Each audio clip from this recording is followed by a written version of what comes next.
Estamos iniciando o Jornal da Educação desse dia 6 de fevereiro de 2020.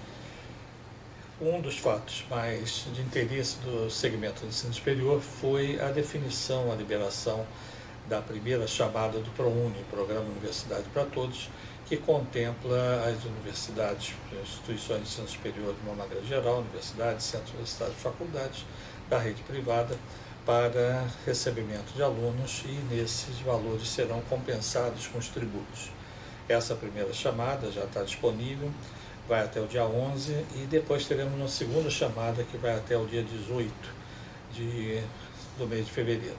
Então são milhares de candidatos, as vagas não são tão grandes como é esperado, mas temos aí a possibilidade de termos alunos, são alunos normalmente de baixa renda, que virão para as instituições de ensino superior, e esses valores gerados ajudarão na compensação dos tributos. Um segundo fato também que foi anunciado agora pelo Ministério da Educação foi voltado para as entidades beneficentes de assistência social, as chamadas entidades filantrópicas. O Ministério da Educação liberou, através de atos da Secretaria de Regulação, algumas renovações de certificado de filantropia, certificado de entidade filantrópica, chamado SEBAS. Colocou na pauta também um prazo para as manifestações da sociedade civil, que isso tem sido uma praxe hoje. Então, quando há o pedido, o governo libera uma lista das entidades e dá um prazo para que entidades da sociedade civil se manifestem sobre os serviços prestados por aquela entidade. E assim tivemos no Diário Oficial desse dia 5 de fevereiro uma publicação de cerca de 70 entidades que deverão conseguir organizações que se manifestem sobre a validade dessas instituições. Tivemos alguns deferimentos, uns 10 deferimentos, uns 4 ou 5 indeferimentos, mas isso tem sido uma praxe. Muitas instituições estão dependendo dessa certificação para poder ter a dispensa da cota patronal da Previdência Social.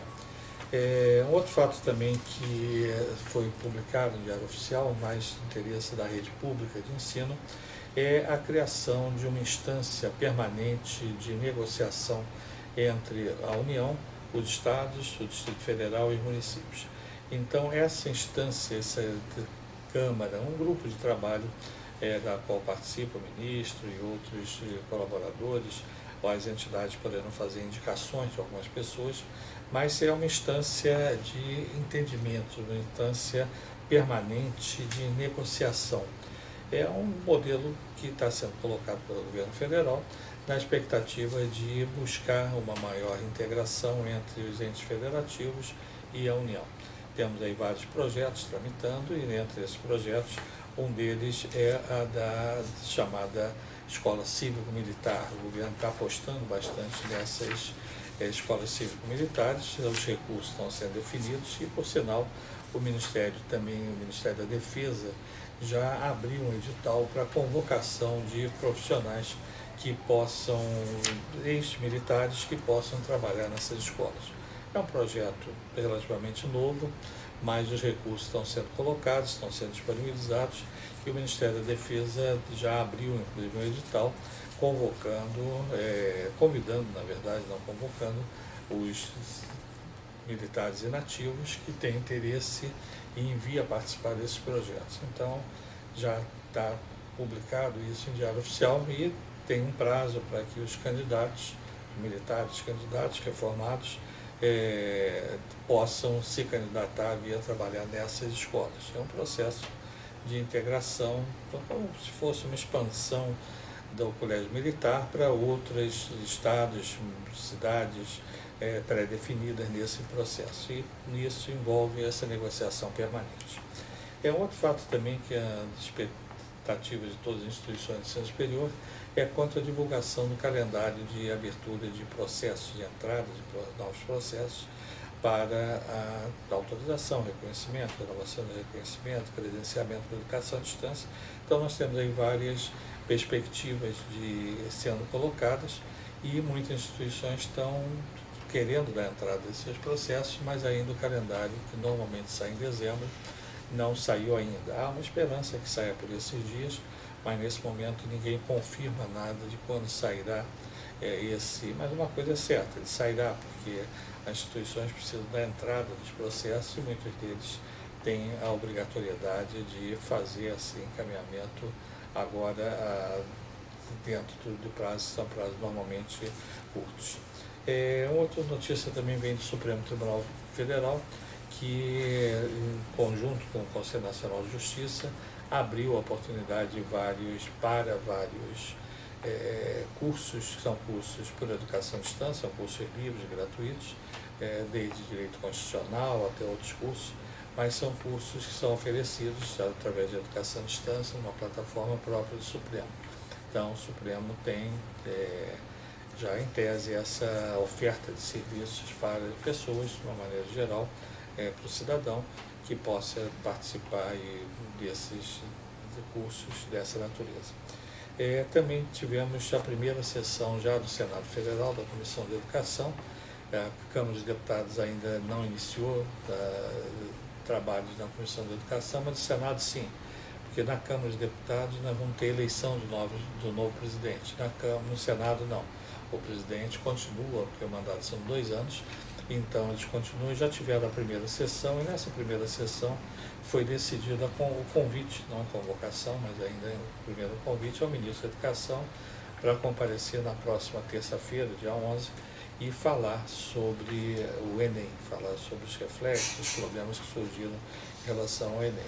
Então nós temos aí dentro dessa perspectiva do Legislativo já um início de ação, e essas ações elas estarão sendo evidenciadas nesses próximos dias. Então, alguns projetos de lei já entrarão em pauta também na sessão ordinária, mas o ponto principal de abertura, vamos chamar do ano, será esse de cobranças de pedidos de explicação ao ministro desses aspectos voltados ao Enem. Óbvio que outros assuntos vão vir também nesse conjunto, e nós temos que esperar para ver se teremos, se o ministro o que ele vai dizer em relação a esses aspectos que ocorreram em relação ao Enem, que não foram tão graves como anunciado, mas que trouxeram uma ansiedade, preocupação e reflexo também, inclusive no SISU, no Sistema Único do Ensino Superior, das federais, das públicas, federais e estaduais. Um outro fato que a gente gostaria de colocar também é que começam as entidades representativas da educação básica e superior já a programar as suas reuniões. Nós teremos nos próximos dias, ainda em fevereiro, as reuniões da Confederação Nacional do Estabelecimento de Ensino, a reunião da BMS, da Associação Brasileira de Mantenedores de Ensino Superior, e outras entidades que normalmente fazem suas reuniões mensais. Nós queríamos, nesse encerramento desse nosso jornal, em algumas edições nós vamos passar algumas dicas, alguns aspectos sobre pontos que fogem um pouco ao noticiário, mas sim à orientação técnica. E uma delas que nós queremos colocar e disponibilizar para todos os que assistem a esse jornal são estudos. E nessa edição nós vamos falar sobre redução de custos nas escolas. As escolas, de uma maneira geral, já têm nessa época um cenário mais ou menos já definido em termos de receita, em termos de despesa. As escolas de educação básica, mais do que ensino superior, trabalham no sistema anual. O ensino superior, muitas são semestral, embora tenha algumas anuais, e você tem que planejar e analisar essa redução de custos. Então nós temos que verificar, e nós vamos disponibilizando gradualmente alguns estudos, alguns guias práticos, alguns trabalhos para enriquecer um pouco mais a vida dos dirigentes das instituições. E nessa edição, o que nós queremos focar é a importância da análise da redução de custos. A redução de custos é fundamental quando você não atinge naturalmente o equilíbrio financeiro, ou mesmo quando atinge, você busca uma melhoria desse desempenho, e você tem que analisar os custos visíveis e os custos invisíveis. Às vezes os custos invisíveis são mais pesados do que os visíveis. Você vê quando você tem desperdício de papel, desperdício de material e etc. Você naturalmente sente isso na sobra que acontece no uso de material, por exemplo. Mas o invisível é aquele onde tem um colaborador que rende pouco, onde você ver, por exemplo, os resultados não são satisfatórios dentro de um plano estratégico da instituição, mas o que é importante é que verifique que tipo de análise de custo você vai ter. Você pode ter uma análise de custos diretos, a análise dos custos indiretos, alguns pensam naturalmente em termos de outras formas, e tudo isso está consolidado num estudo, num guia prático que o Instituto de Pesquisa e Administração da Educação dispõe e que nós vamos gradualmente disponibilizando para algumas instituições, naturalmente, esses subsídios. Então, fica ao lado do noticiário, o Jornal da Educação também, periodicamente, não todas as edições, mas periodicamente disponibilizará alguns guias práticos, alguns princípios que podem auxiliar as instituições em todo esse seu processo educacional. Também teremos um espaço aberto para a divulgação dos grandes eventos educacionais, e aí nós temos eventos que estão sendo realizados em termos de entidades ligadas à educação, alguns físicos, outros virtuais, mas são sempre espaços abertos no Sistema Integrado de Informações Educacionais para difundir o que está acontecendo de bom em nosso país e no exterior. Encerramos assim essa nossa edição e esperamos em breve estarmos com a nova edição já chegando a todos vocês.